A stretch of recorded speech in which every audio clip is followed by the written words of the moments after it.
Herkese merhaba. Bugünkü konumuz bronşektazi.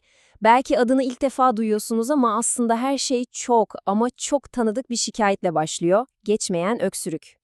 Şöyle bir düşünün. Bitmek bilmeyen, aylardır, hatta belki de yıllardır devam eden, balgamlı, inatçı bir öksürük. İşte bu durum var ya, birazdan derinlemesine inceleyeceğimiz bu hastalığın tam da başlangıç noktası.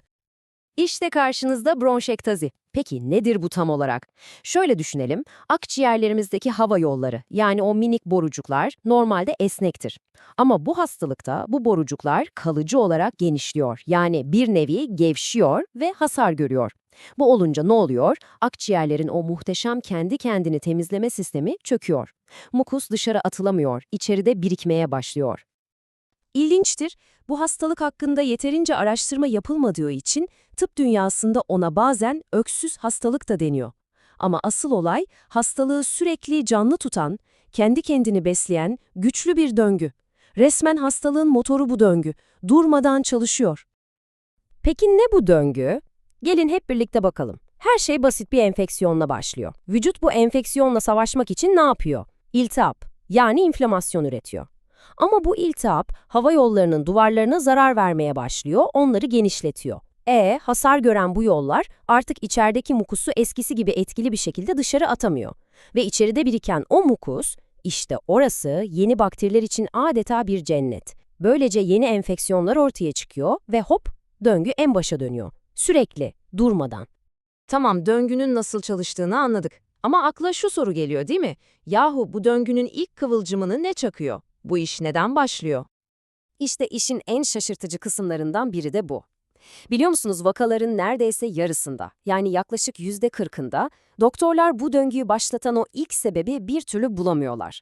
Tıpta buna idiopatik deniyor. Yani kelimenin tam anlamıyla nedeni bilinmeyen bir durum. Peki ya nedeni bilinen %60'lık kısım? Orada karşımıza birkaç ana başlık çıkıyor. Mesela geçmişte geçirilmiş ağır bir zatürre, tüberküloz ya da çocuklukta geçirilen bir kızamığın bıraktığı kalıcı hasarlar, bazen de bağışıklık sisteminin zayıf olması, kistik fibroz gibi genetik hastalıklar, hatta soluk borusuna kaçan ufacık bir nesne bile bu felaket döngüsünü tetikleyebiliyor. Yani temelinde hep bir hasar ya da savunma sisteminde bir aksaklık yatıyor. Tamam, nedenleri az çok anladık. Peki doktorlar bu hasarı nasıl görüyorlar? Yani, evet, burada bronşektazi var, teşhisini nasıl kesinleştiriyorlar? İşte bu karşılaştırma tıbbın nereden nereye geldiğini o kadar güzel gösteriyor ki. Eskiden, yani dün bronkografi diye bir yöntem vardı. Düşünün, hava yollarını görmek için içeriye bir boya enjekte ediliyor. Oldukça rahatsız edici bir işlem. Ama bugün elimizde yüksek çözünürlüklü BT taraması var. Hiçbir müdahale yok, acı yok ve sonuç kesin. Bu yüzden de artık altın standart olarak kabul ediliyor. Peki, tanı kondu. Şimdi ne olacak? Tedavi. Ve bütün tedavi stratejisi tek bir amaç etrafında şekilleniyor. O en başta konuştuğumuz kısır döngüyü kırmak. Bütün mesele bu. Peki bu döngü nasıl kırılacak? İşte burada iki ayaklı bir strateji devreye giriyor. Birincisi, döngünün enfeksiyon adımına saldırıyoruz. Nasıl? Hedefe yönelik doğru antibiyotiklerle. İkincisi, temizlenmenin bozulması sorununu çözüyoruz. Bunun için de özel fizyoterapi teknikleri, yani hava yolu temizleme egzersizleri kullanılıyor. Yani hem enfeksiyonu durdur hem de birikintiyi temizle. Böylece döngünün en kritik iki halkasına aynı anda müdahale edilmiş oluyor. Tabii eğer altta yatan bir sebep varsa onu tedavi etmek de listenin en başında. Aslında tüm tedavi felsefesini şu cümle mükemmel özetliyor. Amaç, bakteriyel yükü azaltmak, iltihabı yönetmek ve bronş hijyenini iyileştirmektir. Yani ne diyoruz? Bakterileri azalt, iltihabı kontrol et ve en önemlisi akciğerleri temiz tut. Olay bu. Peki, tüm bu modern stratejiler işe yarıyor mu?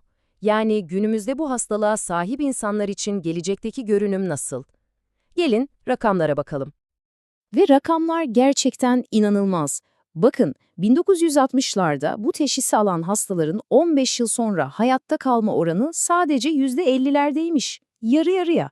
Ama 70'lerden sonra modern tedaviler ve antibiyotikler sayesinde bu oran %80'lere hatta 90'lara fırlamış. Bu tedavinin ne kadar büyük bir fark yarattığının en somut kanıtı. Şimdi toparlayacak olursak. Evet, bronşektazi ömür boyu süren kronik bir durum. Bu bir gerçek. Ama artık eskisi kadar korkulan bir hastalık değil. Günümüzdeki etkili yönetim stratejileri sayesinde hem hayatta kalma oranları çok yükseldi hem de en önemlisi yaşam kalitesi ciddi anlamda arttı. Yani yönetilebilir bir hastalık haline geldi.